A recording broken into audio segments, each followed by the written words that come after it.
Shalom, salam sejahtera untuk kita semua. Terima kasih atas waktu dan kesempatan yang diberikan kepada saya.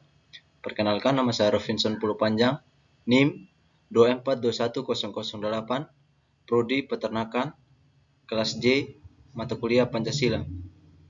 Dalam video saat ini, saya akan menjelaskan Pancasila sebagai dasar perkembangan ilmu dan konsep-konsep anti korupsi. Nah, dalam video ini untuk memenuhi UAS Pancasila. Pancasila sebagai dasar perkembangan ilmu.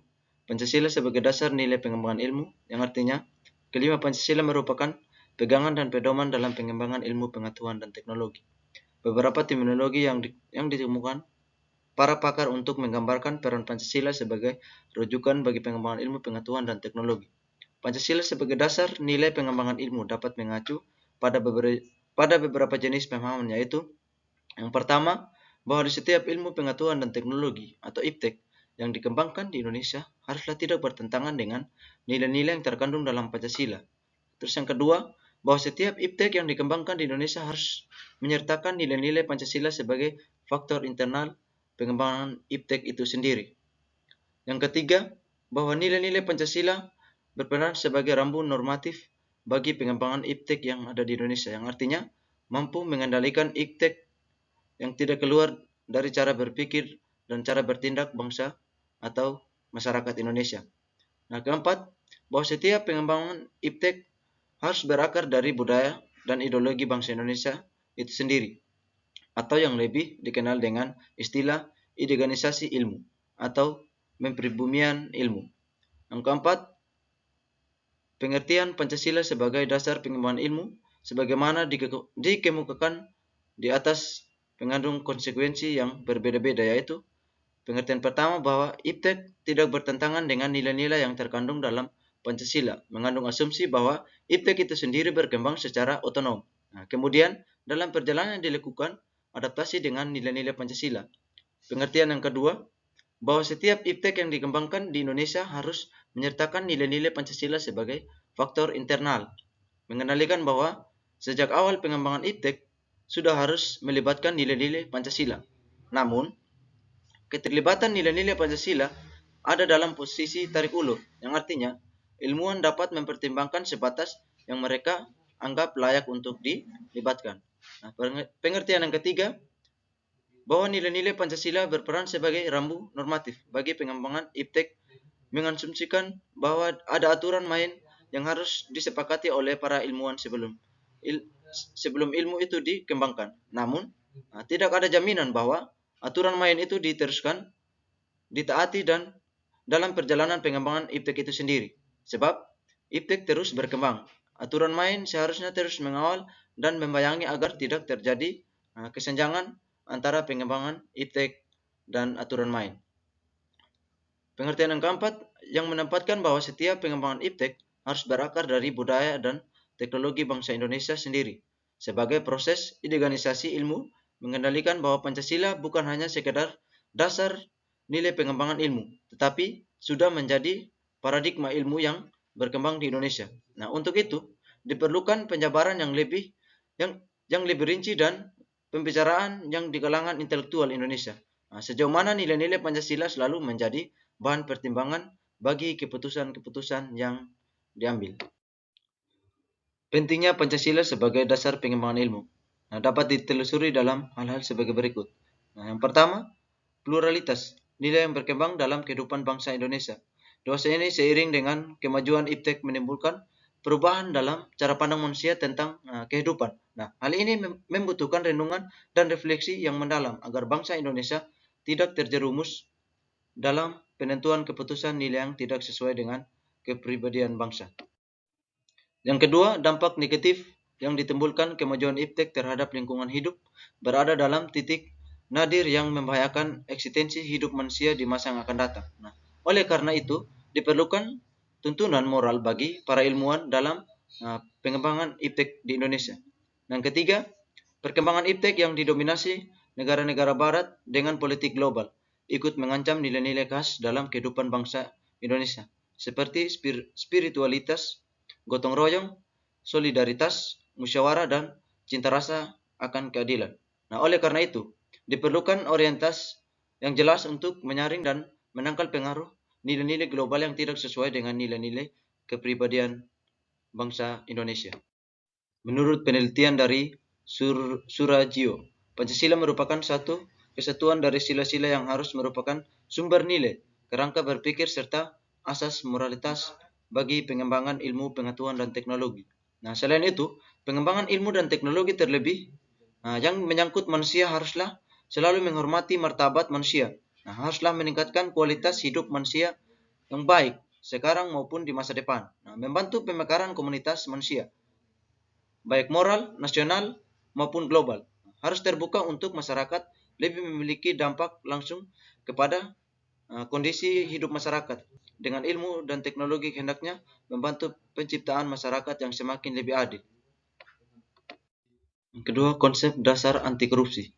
Nah, korupsi dari bahasa Latin yaitu corruptio yang mempunyai makna kebusukan, keburukan, kebejatan, ketidakjujuran.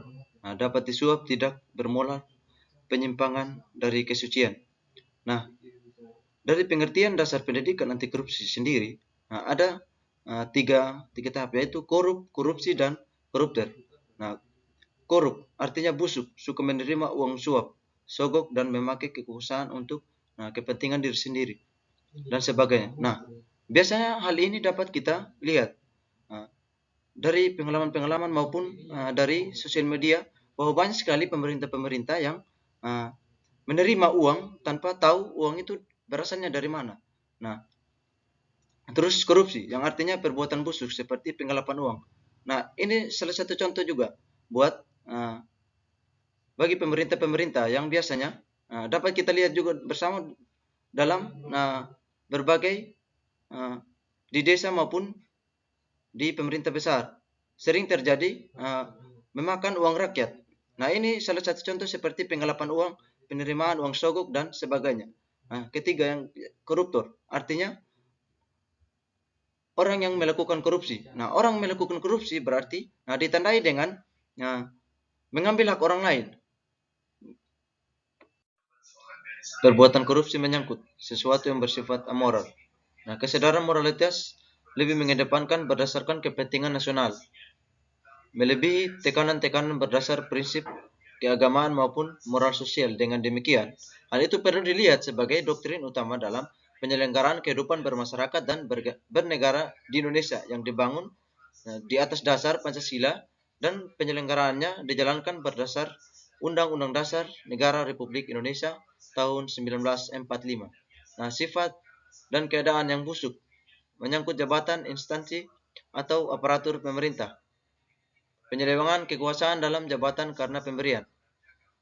Menyangkut faktor ekonomi dan politik. Penempatan keluarga dan golongan dalam kombinasi dan kekuasaan jabatan. Bentuk-bentuk korupsi. Kerugian keuangan negara. Nah, kerugian keuangan negara berdasarkan pasal 1 angka 22 Undang-Undang Nomor 1 Tahun 2004 tentang perbendaharaan negara adalah kerugian negara. Daerah adalah kekurangan uang, surat berharga, dan barang yang nyata dan pastinya jumlah sebagai akibat pembuatan melawan hukum baik sengaja ataupun lalai. Nah, yang kedua, suap menyuap. Penyuapan adalah tindakan pemberian uang, barang atau bentuk lain dari pembalasan dari pemberi suap kepada penerima suap. Nah, yang dilakukan untuk mengubah sikap penerima atas kepentingan minat si pemberi, walaupun sikap tersebut berlawanan dengan penerima. Penggelapan dalam jabatan.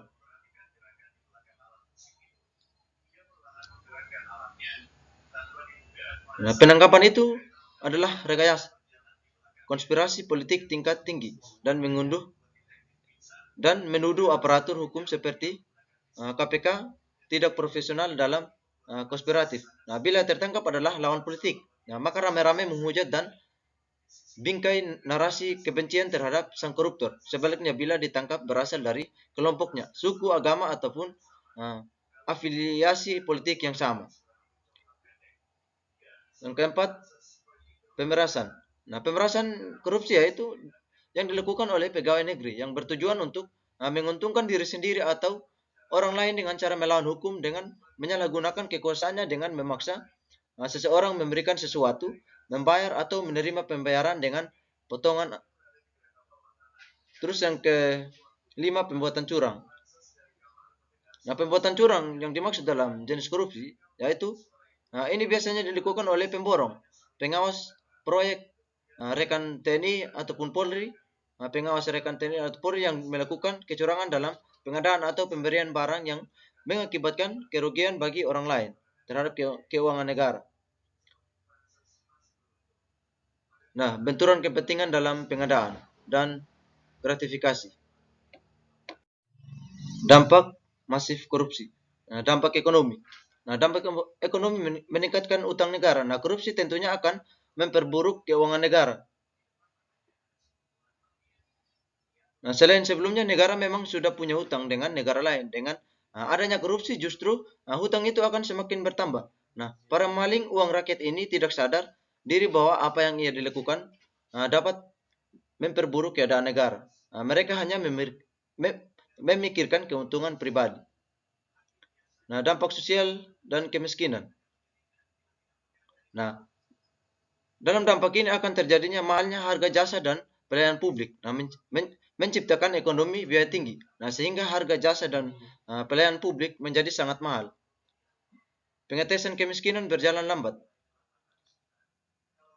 Berjalan lambat, masyarakat sulit mendapatkan akses ke lapangan kerja karena keterbatasan latar belakang pendidikan yang rendah akibat mahalnya pendidikan dan akses pendidikan yang dapat diberikan untuk murah dan gratis menjadi sulit.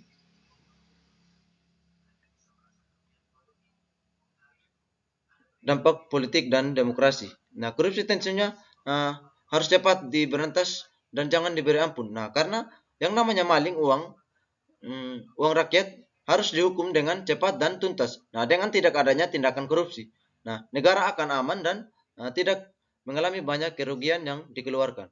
Nah, korupsi ini juga memiliki dampak-dampak yang dapat merugikan negara di segala bidang yang ada, mulai dari bidang ekonomi, sosial, pemerintahan, politik, pendidikan, dan lain-lain. Faktor penyebab korupsi. Faktor internal. Faktor internal merupakan penyebab korupsi yang datang dari diri pribadi seseorang. Nah, ini sering terjadi jika adanya peluang seseorang untuk menjalankan sebuah penggelapan atau pengkorupsian dalam sebuah kepercayaan yang diberikan oleh pemimpin. Nah, terus yang kedua, faktor eksternal. Nah, faktor penyebab ini terjadi korupsi karena sebab-sebab dari luar. Nah, ini sering juga terjadi ketika ada teman maupun sahabat-sahabat maupun dari keluarga atau teman dekatnya yang memberi dampak untuk melakukan pengkorupsian dalam sebuah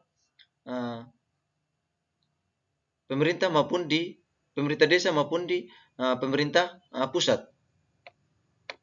Upaya pembantaian korupsi. Nah, berdasarkan UU nomor 30 tahun 2002, pemberantasan tindak pidana korupsi dirumuskan sebagai serangkaian tindakan untuk mencegah dan memberantas tindakan pidana korupsi. Nah, melalui upaya koordinasi, supervisi, monitor, penyelidikan dan penuntutan, dan pemeriksaan sidang pengadilan dengan peran serta masyarakat berdasarkan peraturan perundang-undang yang berlaku. Nah, ini yang harus kita bantai, yaitu dengan cara korupsi harus cepat diberantas dan jangan diberi ampun karena dengan yang namanya maling uang rakyat harus dihukum dengan cepat dan tuntas. Nah, dengan tindakan adanya tindakan korupsi, negara akan aman dan tidak mengalami banyak kerugian yang dikeluarkan. Nah, korupsi ini juga memiliki dampak-dampak yang dapat merugikan negara dengan segala bidang yang ada. Nah, lanjutan, upaya pemberantasan korupsi tidak akan pernah berhasil tanpa melibatkan peran serta masyarakat. Nah, bagaimana bisa berhasil tanpa ada kerjasamanya dengan masyarakat? Nah, kebiasaan pemerintah itu dia bekerja sendiri tanpa melibatkan masyarakat lain maupun teman-teman pemimpin yang ada di dalam sebuah organisasi tersebut. Nah, salah satu upaya pemberantasan korupsi adalah dengan sadar melakukan sesuatu gerakan anti korupsi di masyarakat. Nah, ini yang kita harus lakukan. yang harus ditanamkan dalam jiwa seorang pemimpin. Nah, harus bekerja sama dengan masyarakat sehingga dalam pembentukan korupsi, dalam pemberantasan korupsi itu tidak terjadi dalam sebuah pemerintahan maupun perdesaan. Peran mahasiswa dalam pemberantasan korupsi. Keterlibatan mahasiswa dalam upaya pemberantasan korupsi tentu tidak ada upaya penindakan yang merupakan kewenangan institusi penegakan hukum. Nah, peran aktif mahasiswa diharapkan lebih difokuskan pada upaya pencegahan korupsi dengan ikut membangun budaya anti korupsi di masyarakat. Nah, ini salah satu contoh juga buat kita sebagai mahasiswa harus ikut serta dalam sebuah institusi harus ikut berperan serta dalam sebuah kewenangan institusi dalam masyarakat sehingga kita juga dapat ikut terlibat dalam suai pemberantasan korupsi yang berjalan di masyarakat luas maupun pemerintah di pusat. Nah, salah satu contoh untuk dapat berperan aktif mahasiswa perlu dibekali dengan pengetahuan yang cukup tentang seluk-beluk korupsi dan pemberantasannya. Nah, yang tidak kalah penting untuk dapat berperan aktif mahasiswa harus dapat memahami dan menerapkan nilai-nilai anti korupsi dalam kehidupan sehari-hari. Nah, bagaimana kita mahasiswa dapat melakukan hal tersebut? Nah, kita harus perlu lebih belajar lebih giat lagi untuk belajar tentang bagaimana korupsi itu supaya jangan dijalankan, maupun kita mahasiswa harus belajar untuk tidak mengambil hak orang lain, maupun harus jaga kepercayaan yang diberikan oleh seseorang untuk dijalankan. Upaya pembekalan mahasiswa. Nah, upaya pembekalan mahasiswa dapat ditempuh dengan berbagai cara, antara lain melalui kegiatan sosialisasi, kampanye, seminar, atau perkuliahan. Nah, untuk keperluan perkuliahan dipandang perlu untuk membuat sebuah buku ajar yang berisikan materi dasar mata kuliah. Nah, pendidikan anti korupsi bagi mahasiswa. Nah, di sini juga kita dapat kita sebagai mahasiswa mendapatkan sebuah ini kesempatan bukan hanya dalam perkuliahan saja, tetapi juga dalam melalui kegiatan sosialisasi dalam bermasyarakat, kampanye, mengikuti seminar atau kegiatan-kegiatan yang dijalankan oleh pemerintah desa. Nah, contoh di perdesaan. Nah, kebanyakan itu terjadi. Nah, kita sebagai mahasiswa yang punya intelektual yang kuat atau jiwa kepemimpinan harus berikut serta dalam pemberantasan anti korupsi yang sedang berjalan di Indonesia. Mungkin hanya ini saja yang dapat saya sampaikan dalam penjelasan saya. Mohon maaf jika ada kata-kata yang kurang berkenan. Sekian dan terima kasih. Shalom. Salam sehat dan damai sejahtera untuk kita semua.